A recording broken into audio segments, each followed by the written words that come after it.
Chapter 21.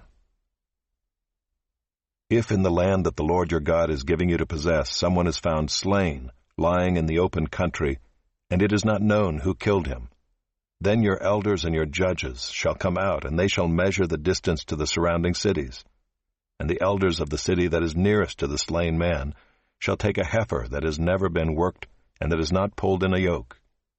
And the elders of that city shall bring the heifer down to a valley with running water, which is neither plowed nor sown, and shall break the heifer's neck there in the valley.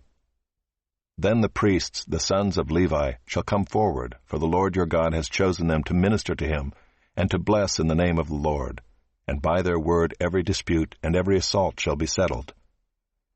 And all the elders of that city nearest to the slain man shall wash their hands over the heifer whose neck was broken in the valley, and they shall testify, Our hands did not shed this blood, nor did our eyes see it shed.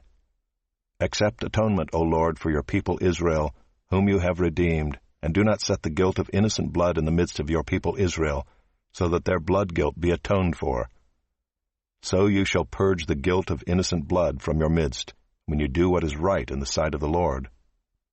When you go out to war against your enemies, and the Lord your God gives them into your hand, and you take them captive, and you see among the captives a beautiful woman, and you desire to take her to be your wife, and you bring her home to your house, she shall shave her head and pare her nails.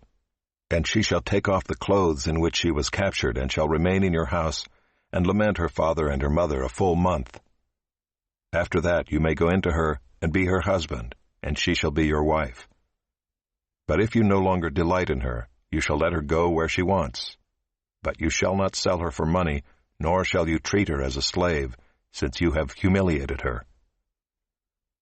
If a man has two wives, the one loved and the other unloved, and both the loved and the unloved have borne him children, and if the firstborn son belongs to the unloved, then on the day when he assigns his possessions as an inheritance to his sons, he may not treat the son of the loved as the firstborn in preference to the son of the unloved, who is the firstborn, but he shall acknowledge the firstborn, the son of the unloved, by giving him a double portion of all that he has, for he is the firstfruits of his strength. The right of the firstborn is his.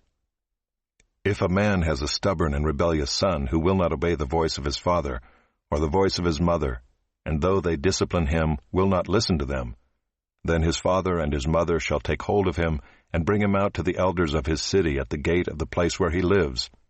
And they shall say to the elders of his city, This our son is stubborn and rebellious. He will not obey our voice. He is a glutton and a drunkard. Then all the men of the city shall stone him to death with stones. So you shall purge the evil from your midst, and all Israel shall hear and fear. And if a man has committed a crime punishable by death, and he is put to death, and you hang him on a tree, his body shall not remain all night on the tree, but you shall bury him the same day, for a hanged man is cursed by God. You shall not defile the land that the Lord your God is giving you for an inheritance,